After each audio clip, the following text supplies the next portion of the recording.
Hello, I've been doing a study on anger for the past couple of months. One thing I found really interesting is that your anger can teach you a lot about yourself. First off, your anger can tell you what your idols are. Next time you get angry, ask yourself, what is it that was violated? What is it that you're defending? What was the injustice? What is it that you love so much that a threat to it made you angry? Was it a threat against your pride, your ego? Was it a threat against your reputation? Maybe against your security. Maybe it was against something you value, your ideology, your politics or freedom, or your stance on a mask, or your stance on a political candidate. Or maybe it was a threat against your God.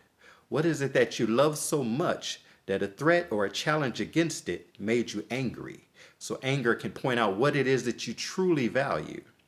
Secondly, anger can tell you your insecurities.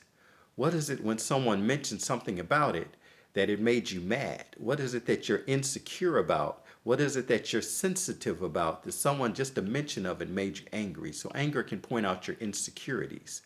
Thirdly, anger can show you your emotions. Anger is a secondary emotion. So usually when you're angry, there was another emotion that triggered that anger. For example, if you're sitting at a red light and you're looking at your phone, the car behind you starts honking and you look up and the light is green, you may get angry. You can get angry because one, you felt guilty for looking at your phone, and then that led to anger. Or two, it could be that you felt disrespected because they were honking, and that led to anger. Or three, maybe you were embarrassed because they were drawing negative attention to you, and that led to your anger.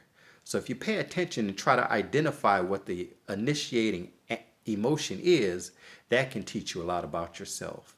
And then fourth and lastly, your anger can tell you about your potential for evil.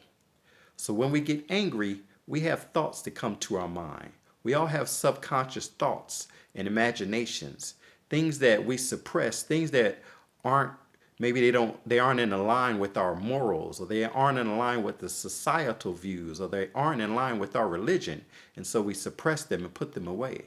But I want you to take note of when you get angry, what type of thoughts come to your mind when a guy cuts in front of you in traffic, when the rude bicyclist cuts you off. What type of thoughts actually run through your mind that we actually, even though we suppress them and we dismiss them as bad, take note of these actual thoughts and they can tell you about your potential for evil. Your anger can teach you a lot about yourself.